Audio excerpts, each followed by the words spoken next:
Hi everyone. I was reaching for ideas a little at this point of these 12 days of Christmas DIY, so I decided to look through some of the fancier shops online for some Christmas decorations to see if I could nick a few of their interesting ideas and make them for a lot cheaper than they were selling them for. And I saw these little mushroom decorations that looked like a lot of fun, and I do have a little penchant for mushrooms, so I thought they'd be a really nice addition to the tree. Now, the ones I saw seem to be made of ceramic. I've always wanted to work with ceramic. It's probably the art form I research and look into the most outside of paintings. I find sculpture to be a really interesting art form, so I think it branches out from that. It's like a sculpture you can have in your house and you might not even realise you have it. It's just a really interesting art form. I know I haven't really touched on this much on this channel, really, but I work with clay a lot. A lot of my Etsy work in the last few years have been clay sculpts, so I went down that route to depict these mushrooms. I wanted a range of different types of mushrooms that were all interesting and cute, and I also knew I wanted them to appear as if they were growing on the tree in places, so I wanted to keep them small and somewhat realistic. Mushrooms have so much diversity in shape and in colour that I think you can make these like really extravagant and peculiar, like something out of Alice in Wonderland 2, which would look great. I think this DIY has a lot of diversity to it. It took forever to warm this Fimo clay up to a workable temperature. I've edited out, it's got to be at least 45 minutes of me warming the clay up. I mostly kept resting my cup of tea on it to slowly warm it up and to warm my hands, obviously, of course. This is feeling like one of the coldest winters in years. I'm absolutely freezing. But anyway, once your clay is soft enough to work, take a clean surface and create some little sausages. Cut off an amount of that clay that you want the size of the top of your mushrooms to be. I kept mine quite small, and then roll that small lump of clay in between your hands into a rough ball shape, and then you're going to start turning it into a bell shape. Now you can do this by rubbing the top of the ball between the thumb and your forefinger into a soft rounded point, and then push the bottom of the ball at the same time onto the table to flatten that side out.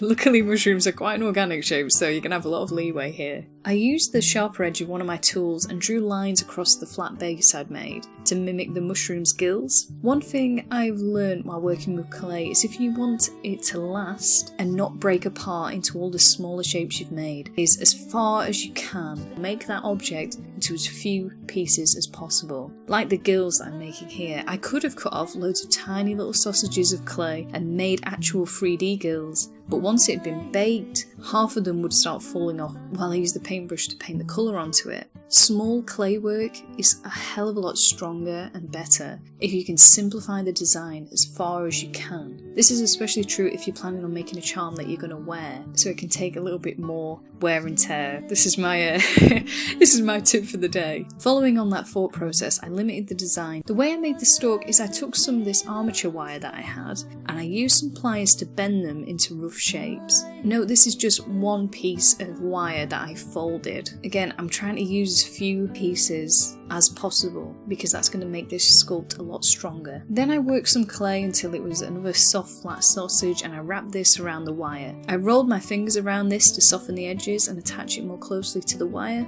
and then I used my nail just to rip off the top of the clay that was at the ends of the wire. That's where I'm going to stick the caps of the mushrooms that I made earlier. Repeat with as many mushrooms as you want to make. I wanted this mix of conical and flat mushrooms because I wanted to variate the colour a little bit more than anything, more than the shape. You're going to use the same technique for all of them, so have a lot of fun designing and creating loads of different mushrooms that you think look cool. I used a lot of photo references, which I'd recommend doing and looking for because you'll see so many different types and species that you'll find interesting. Once you're happy, bake your clay in the oven. Depending on what type of clay you used, follow the instructions that they provided. Mine was Fimo, which is supposedly 150 for 15 minutes, but that just seems to burn my clay, so I instead do it at about 100 degrees instead. Once baked, you will want to paint them some fun colours. So painting onto oven-baked clay is a bit of a nightmare the first time you try it. You need to use an oil-based paint like acrylic paint if you want it to fix onto your clay. The way I find best to work is if I get a shade of acrylic paint in a lighter version of the colour that I want the piece to be overall.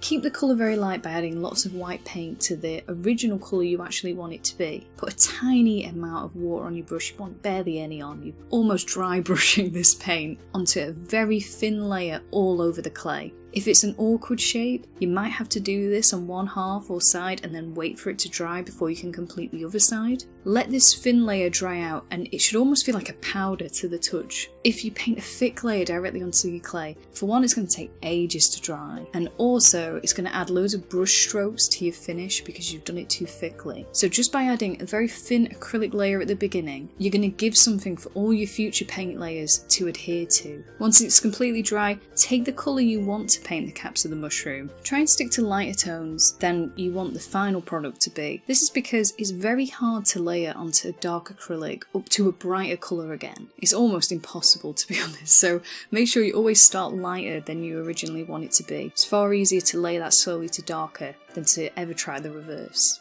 Once the caps are a uniform colour that you're happy with, paint your stalks in the exact same fashion, light to dark layers. Having multiple mushrooms on the go often allows you to keep painting without getting frustrated at all the wait times you're doing between each of your layers drying. By working in thin layers and then going to the next mushroom, by the time you've cycled through the first again, it should have all dried. If you're doing one, it's going to take around 10 minutes per thin layer to dry, and that's at an okay room temperature. Last, take sharper colours that you want and add all those tiny little details that you're interested in. You can put thicker amounts of acrylic on now because you've layered up your paint, and this is also going to give it more of the texture of a mushroom if you want it to be more realistic. Lastly, I attached these to pegs because I did want them to look like they were sitting and growing on the tree. I coloured one peg to match the mushroom and took out the hot glue gun, I'm looking at you Wise World Art, and carefully attached the pegs onto the mushrooms. Normal glue has a chance of working on your clay because of the amount of paint you've added to it. However, you're running the risk of it just tearing off that paint layer off the clay, so hot glue will give you a stronger fix and you don't have to worry about that.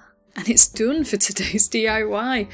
I just like these anyway, regardless of them being Christmas decorations. I'd happily have these growing on my desk somewhere all year round. And to be honest, that might be what ends up happening with them after the holidays. Hey, what can I say? It's a fun DIY. For fun guys. Oh no. Oh god, I don't know if that's going to stay in. I think it will. I hope you're all doing well. And I'll see you again tomorrow. Hopefully with far less cheesy jokes.